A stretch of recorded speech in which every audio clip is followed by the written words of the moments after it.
Hey, 7-footers, we're back again for another jam-packed episode of Hot Topics Draft Talk and our second postseason episode. And I thought things would have slowed down. No. But like we keep preaching, the NBA never sleeps, man. 365 days a year. So Jarod and Jenna here ready to break it down for you. So let's hop right into the draft because we are currently filming this episode 24 hours away from the draft.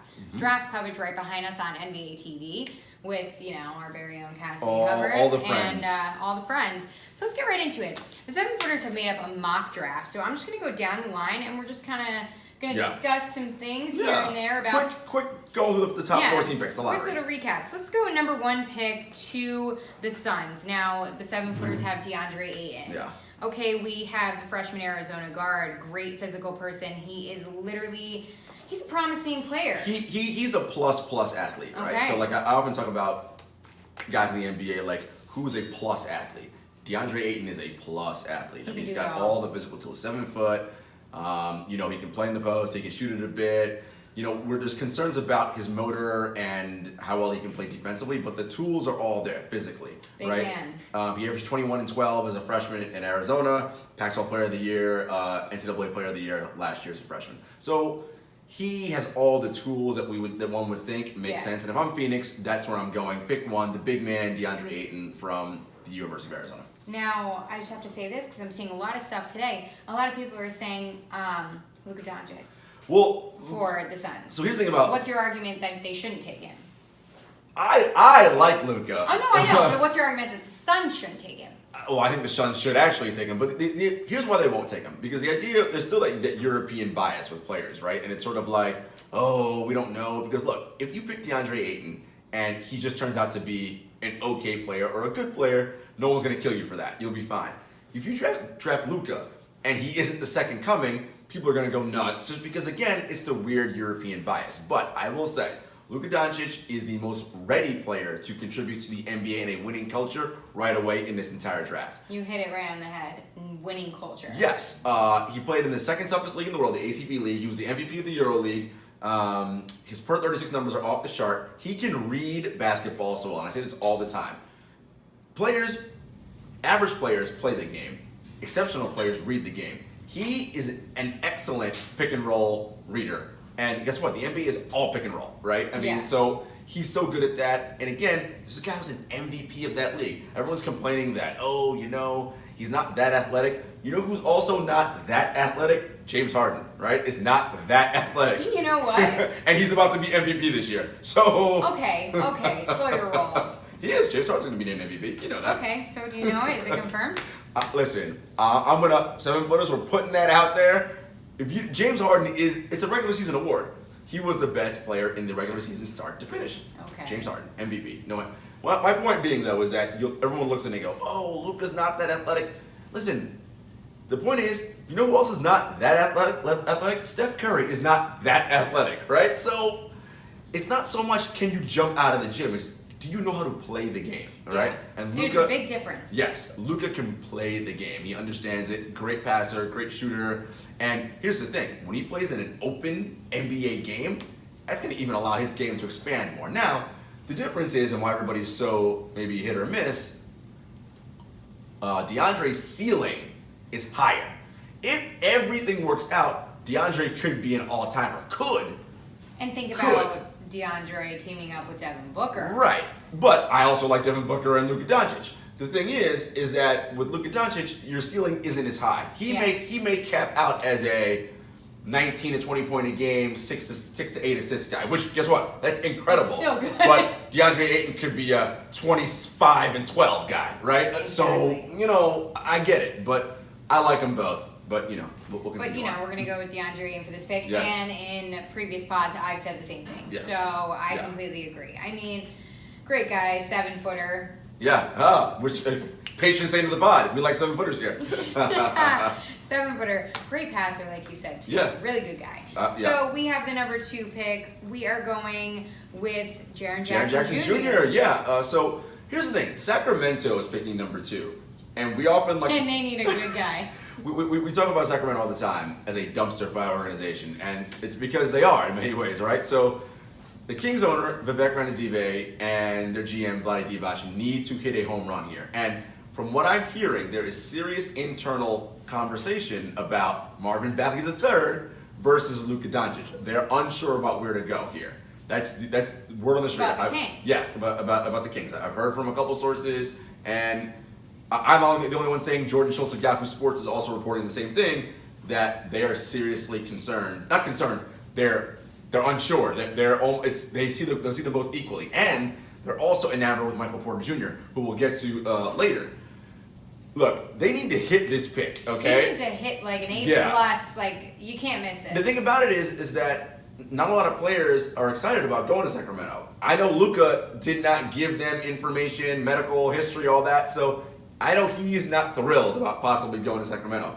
Marvin Bagley said he would happily go to Sacramento.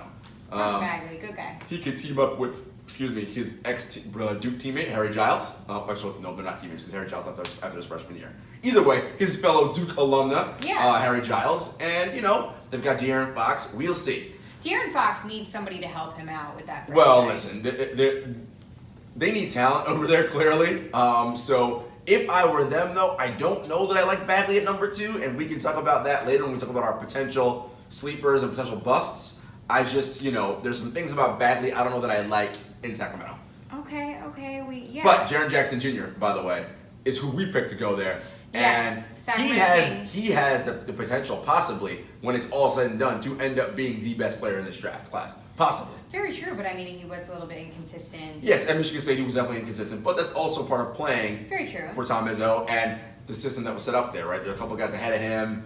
So I think, again, you can't base it all off of that. So much of how a player does in the NBA is fit and where he gets drafted, right? Absolutely. If he gets drafted to a place that allows him to develop his talents, and good. If he's at a place where the culture isn't great and it's just rookies are impressionable, bad habits develop, it's not a good thing. So. Amen to that. Right. Bad habits. Right, yeah. So we need to nip that in the bud. For sure, and speaking of Bagley the third, we have Atlanta Hawks with the third pick, and the 7-footers have Marvin Bagley. At Atlanta. And I think, if Atlanta's rebuilding, Marvin Bagley would be someone who could be a face of an organization.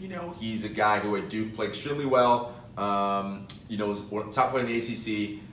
This past season, and there were things I liked a lot about Bagley. I'm concerned about him defensively. Yeah. Duke switched to a zone last year because Bagley couldn't guard, and I'm concerned about his handle in the half court. And then he's kind of a tweener, right? I mean, he's not quite a 5, and then can he really bang with a 4? It's not.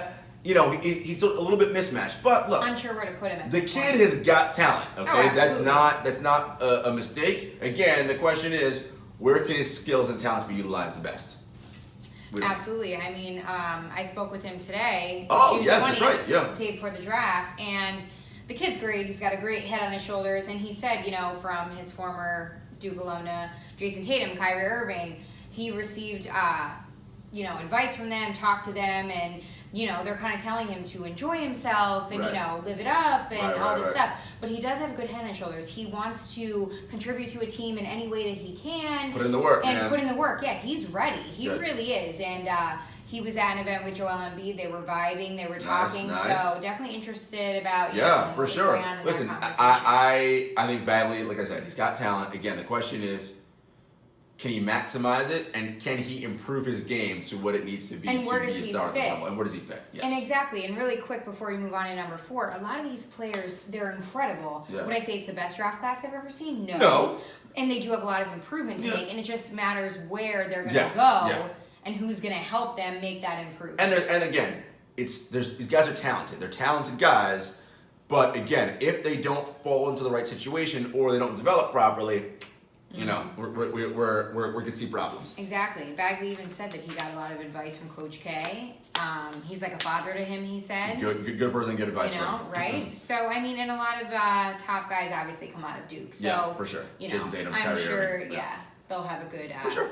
They'll have a good run. So anyway, number 4, Luka Doncic. Again, yeah, to Memphis, and so what we're hearing now actually is that Memphis isn't really having a good run. Well, listen, Memphis needs talent, but Memphis, from what I understand, are open to trade talks at number 4. And, we know that the Knicks are possibly sniffing and want to move up higher. So we don't know if Memphis will pick at number 4 tomorrow. But if Doncic is on the board at 4, they better take him. Oh, they have. I mean, right? I mean, if he's on the board at 4, and they're picking, he shouldn't fall to 4. Make it to 4. But if he makes it to 4 and they're picking at 4, they better take him. Yep. I mean, just some of these stats real quick, and I know you ran over some of them, but I mean, he's an incredible playmaker. He led Real Madrid to the EuroLeague title, Final Four MVP, Eurobasket in 2017. Like, he's awesome. I mean, man. And again, talent. He's playing against other grown men, and it's not just other grown men who like didn't make the NBA. The Eurobasket and ACB league is littered with guys who used to play in the NBA. So these are guys who've had a cup of coffee or longer in the NBA. So it isn't like it's college kids. No, these are. So listen, Doncic is going to be ready, and if he's on the board, it's a win for some team. And question for you: a lot of people have been recently saying as we get closer to the draft that he is. People are viewing him similar to Lonzo Ball. What do you think about that? I would say that's a poor comparison, only from the standpoint of maybe not the game. He's already a better shooter than Lonzo Ball. Like Lonzo's not a great shooter. Luka's already a better shooter than Lonzo Ball. I would say their court vision, perhaps, and like the way they see the game, possibly. I mean, Lonzo is an exceptional passer, right? Yeah. And has a very good feel for the game. Passer. Luka also has a very good feel for the game. Yeah. I think they're different players, right? But as I said, I can already see Luka coming in right away and contributing. I think a lot of the doubters out there are going to be really not surprised, but taken aback by what Luka's going to do when he comes I think so. I think he's going to be the steal of the draft. I really do. Listen, Luka might win MVP, Rookie of the Year. He's going to be very, very good. Again, he knows how to read pick and rolls already, right? And he's 19, right? I mean, this is huge. This is huge. And again, he's already played pro ball, so this isn't new for him, right? Exactly. I mean, so he's coming in. The transition is going to be heavy. He's going to have the American culture adjustment, but guess what? Not the transition into the heavy game. Exactly. He'll be able to figure that out. Exactly. So moving on to number 5, the Mavericks, and we are picking Mo Bamba. Yeah. Bamba's great. I mean, 7'10" wingspan. I mean, Texas freshman. Harlem's own. I mean, he's an interesting character. 7'10" wingspan. I know. Let that get into your mental. Yeah, that's yes. That is. Let that marinate. Sick. I mean, good Lord. Listen, he has a chance again to be an exceptional player. All the physical tools are there. Yep. You've seen a lot of his workout videos. Spent a lot of time with Joel Embiid, working on his shooting, right? Because again, big men in today's game have to be able to step out, shoot, space the floor, also rim run, right? And protect the paint. Bamba's got the tools to do that. Will he develop in the right place? Again, where does he get drafted? Do I think Dallas is a great place to draft him? I don't know, because Dallas hasn't had a great run lately in terms of developing young guys. All they have is Dennis Smith Jr. They got Dennis Smith Jr., and we'll wait and see how he continues to develop, right? So, but if he's on the board and Dallas is picking at 5, you have to go there. Now, I will say, there's scuttlebutt around the Knicks really being enamored with Mo Bamba, and we'll get to that in Hot Topics a little bit more. But hey, there might be some trading up happening there to see if they can get their hands on Mo Bamba. I mean, think about it. He's a really good defender. Mm-hmm. He just needs a little bit more. He needs to bulk up a little bit. A little bit more, and just, again, it's the putting in the work to get to have the habits instilled, right? That's what matters. The jump from college to the pros is big, and again, can he make those right reads on defense, in pick and roll? Exactly. All the things they're gonna do to him to test his brain, and he's a very smart guy, super, super smart kid. Yeah. I have no doubt that he can pick it up. The question is the player development wherever he's going to be right? Exactly, and it's a factor of performance. Once you get on the big court, the biggest stage you could be on. Exactly. I mean, like you said, it's a big transition from college to the pros. So, I mean, I think we're gonna be really surprised. Okay. Yeah. Number 6, we have Orlando, Weldon Carter Jr. Oh, Orlando. Yikes. Well, yikes. Orlando's another one of those franchises, but, new GMs is doing some good things there. Came from Milwaukee and found a lot of talent. They have Jonathan Isaac, so I don't know what they're going to do from a big man standpoint, but I like Wendell Carter Jr. from Duke. Again, he can shoot it a bit as well, space the floor. Not a great passer in the half court, might turn the ball over a little bit, but he led Duke in double-doubles as a freshman. So, look. As a freshman. And he played with Marvin Bagley. So, I mean, right? So, I think, and when I watched him at the ACC tournament, there's something about the way that Wendell played that I was like, I kind of like him in many ways better than Bagley in certain aspects of the game. So I think Wendell will be a good pick. Again, if it's on the board there, Orlando may scoop him up. We shall see. Exactly. Next, let's move on here. 7, we have Trae Young, and you have him going to Chicago Bulls. Bulls. Well, if he makes it that far, the Bulls are picking. I don't know if he's going to make it that far. He may not. People are enamored with Trae Young. The hype around Trae Young is. I am less enamored with Trae Young, and we'll get to that later. But people love this kid. They really do. And he's a knack for scoring, right? I mean, he can score the ball. He led the nation in scoring and assists, which rarely happens. So, look, do I think there's talent there? Yes. Yes. I think everyone needs to pump the brakes on the whole, this is Steph Curry. No. Steph Curry is the greatest shooter we've ever seen in the history of basketball. Oh, of course, but his deep shooting range is great. Trae Young isn't that. No. Okay? No. And the other question is, defensively, who is Trae Young guarding at the other end, right? They're going to abuse him on pick and roll. They're going to hunt him out for mismatches. Yeah. And if he's on a team that requires him to carry the load offensively, when they're attacking him on defense all the time, that's going to hurt his offense. Now, if he gets picked by a team where he doesn't have to be the lead guy and he can play a different kind of role, maybe he can succeed. But again, if he's picked this high, they're going to expect him to be the main dude. That's the thing. I mean, I think he wants to be the lead guy.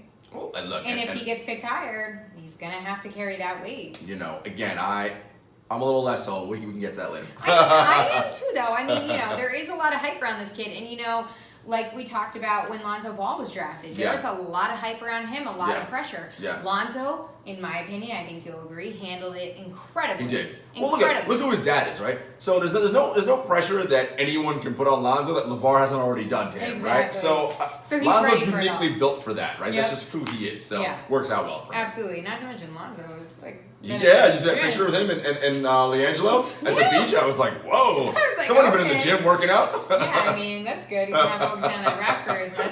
Anyway, number 8, Cleveland Cavaliers. Michael Porter Jr. is the 7-footer's pick. I like this kid. A lot of people like him. Here's the thing. So Marvin Bagley said today that Michael Porter Jr. is the best player in this draft. So these guys are all the same age, and when they're all, he was the number 1 high school recruit of this class. Absolutely. Was Michael Porter Jr. Yeah. Then of course there was the back injury and the hip and all that, and we haven't really seen him play much since then. But if all of those medicals check out, which we've heard that they have, and if he's able to, have that be a thing of the past, this guy has got talent. He's gonna come in here and run this league. He's got some moxie to him, which may be a little bit. You may be talking a little. Making some writing some checks that his ass maybe can't cash, right? Yep. Saying that he's the next T-Mac, the next Kevin Durant. Down. Calm down, buddy. Calm down. Don't come in the league. Let's not get crazy with all that. I mean, T-Mac's one of the great wing players I've ever seen, and we've already discussed how great Kevin Durant is. I mean, that's no. One of us has discussed it. Listen, I mean, kidding, but yes. You're talking the 3rd best small forward of all time. We know. I'm just saying. So Michael Porter Jr., while I think, yes, lots of talent, there's some concerns about the back. But if you're picking at 8 and he's on the board, I think your upside is there. You gotta grab him. If you're the Cleveland Cavaliers, you're picking at 8, you're gonna pick Michael Porter Jr. My thing is with Michael Porter Jr. In the top 3, I'm nervous because again, your top 3 players. You expect that person to be the cornerstone of potentially a championship team. Absolutely. I'd be nervous about Michael Porter Jr. being my top 3 pick. Top 3, I'd be nervous, but not top 5. No, and if he falls to 8, damn, that's 8 to steal, 7 to steal. Yeah, I like him. Like, let's go. I think 5, 6 is probably about right. But if he gets down to 7, 8, 9, oh my! I mean, I doubt he gets to 9, but woo, and man, he seems like a very confident kid. There was very even confident. Reports that the injury, speculation was hyped up more than it should have been. Yeah. Which, I mean, that happens. Right. So, like we always say, we won't know until they get on the court. We'll see in Summer League. We will. Okay, let's move on to number 9, New York Knicks. We have Colin Sexton. From Alabama. A lot of people like Colin Sexton. There's a game he played this year where Alabama had a bunch of players foul out, and they ended up playing 5-on-3. But he scored 40-something points in that game. Listen, he's got a motor. Athletic guy. He knows how to come in clutch. He's a little thin, right? Needs to put on some weight. But again, these guys get into an NBA system, and they'll be okay. I'm wondering though, do the Knicks stay at 9? Again, we mentioned before, they like Mo Bamba a lot. You know, and the Bridges kids will still be on the board if they're not able to make a trade partner. So we put Kyle Sexton there, but who knows where that could end. Yeah, it can actually change now that we're at this far in the draft. Next, we have number 10 pick, Philadelphia. We have Mikal Bridges. Yes, Mikal Bridges from Villanova, so the local kid stays home, right? He goes right to the Sixers, and they're gonna need wing depth, right? Because odds are they're probably gonna lose Redick and Bellinelli in free agency. They got Rocco, but you know, it's always nice to have more talent there. Now, we do know that Brett Brown probably doesn't want another super young 18, 19-year-old who they already have that. Right, they got Ben and Joel and Markel to go through all that again. So Mikal Bridges makes a lot of sense because he's a 3-year player right from Villanova, right? So he's coming in a little more polished, a little more seasoned. He's the kind of guy that NBA GMs have said that, you know, we can see him playing the league 8 to 10 years, just a solid veteran player, which, you know, that'll be his career. Yeah. And so another mature guy coming into that locker room, giving them wing depth, I can see Philly doing something. I like it. I like the pick. Let's move now, on. Keep in mind, though, there's scuttlebutt around it, and we'll get to that in Hot Topics. There's an attractive, soon-to-be free agent next year that may be on the move. Maybe they trade the 10 pick to get this person. One Kawhi Leonard, but we can get to that later. Ooh, the K word. The K word. Okay, let's move on here really quick. Number 11, we have Miles Bridges. Yep, from Michigan State. Yes. And, you know, look, Miles, a lot of people said he hurt his draft stock going back to Michigan State. I don't think so. Look, I think he's got talent. Is he going to be a standout player? I don't know. But again, in the right system, he can be a very, very beneficial player for a team. And, you know, and this would fall to Charlotte in this range. Charlotte, as we know today, they just traded Dwight Howard to the Nets, taking on the Mozgov contract. I'm not really sure what Charlotte's doing, to be perfectly honest with you right now. MJ? Kemba Walker could be in the trading block. I mean, it's who knows. If I'm Jordan here, maybe I even consider they just need to collect as many picks as they can and just get a lot of talent in there, young, cheap talent, because they took on that Mozgov deal, which is, I think, got like a year left. Ugh. I don't know. Charlotte's not doing too well these days. All right, we have the 12th and 13th pick to the Clippers. We're going Lonnie Walker, and then we're going Kevin Knox. Lonnie Walker the 4th and Kevin Knox. Yeah, two guys with a lot of upside, super athletic.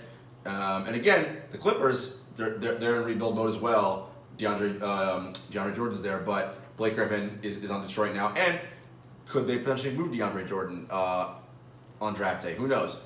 And they are players to trade, because a lot of teams may want to trade down 12, 13. Maybe the Clippers want to move up and they have their eye on somebody. Exactly. You know?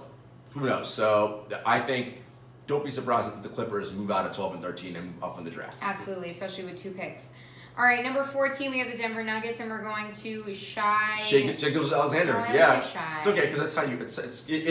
It reads like Shai. It does read Shai. Shai Gilgeous-Alexander, who actually. He might be the first guard taken. I'm hearing a lot of excitement. Yeah, people are loving this kid. Talk about a plot twist. Yeah, people are loving this kid from Kentucky. A lot of talent, two-way player. He's got a little more consistent jump shot, but a plus athlete. Can get to the rim, can grind on defense. I like this kid. I think, you know, don't be surprised if he gets picked somewhere in that's 7, 8, 9 range. Hey, I mean, like we always say, we've seen crazier things happen. Mm-hmm. Kyle Kuzma. Yeah. Which, 20, was he 27, 28 or something like that? Like, are you kidding me? Great or are rookie. you kidding me? Yeah. I'll still never be over that either. All right, now that we've wrapped up our top 14 mock draft, let's get really quick into bust potentials and future All-Stars. What are we thinking with this crew we have right here? Again, like we said, not the best draft class we've seen, but, you know. You know, honestly, and we talked about it before, to me, Trae Young has a very high bust potential. I agree. Everyone's enamored with him, and I'm not saying he's not good. What happened at the end of his college season? Exactly. I mean, once he played against better competition, his stats all went way down. Yep. Now, I get it. That's because they were like, well, all the guys loaded up on him. Okay, well, that's Big 12 players. It's what we do. What do you think they're going to do in the NBA? Like, exactly. not letting him just shoot whatever he wants. Exactly. So that is a little problematic. I'd be a little bit concerned about that. The other person who I think, not so much a bust, but good stats, bad team kind of guy is Marvin Bagley III. I don't know, again, people are talking about Marvin Bagley III as potentially a number 1 pick, okay? But again, let's say he's picked in that top 3. Again, that's someone you think can be the cornerstone to a championship team. I don't know that I see that from Marvin Bagley III. Especially because, again, we saw Duke switch to the zone because he couldn't guard, and there's just some things. And we don't know where to put him at this point. And too often, I just felt like there were times where he could have taken over and he didn't. And it's not aggressive. It's the thing where you have to get him the ball versus him being able to take the ball himself and create on his own. Yeah. And that's problematic. It is problematic. It is. Because when you need in those clutch situations to step up, and if you're going to be, like you said, a top 3 pick where this guy's going to be a cornerstone of your team, what are you going to do when your back's against the wall, and you're at the end of Q4? I'd be a little concerned about that. Yeah, absolutely. I completely agree. Future All-Stars, though, I think for sure, Luka Doncic and DeAndre Ayton. Those two, I think for sure. DeAndre Ayton is no question. I think those two are, as future All-Star written all over them. Again, Bamba, it's got to be just the right situation, and I just don't know. Speaking of DeAndre Ayton, he's right behind us. There he is. He is everywhere this week. Listen, he already knows.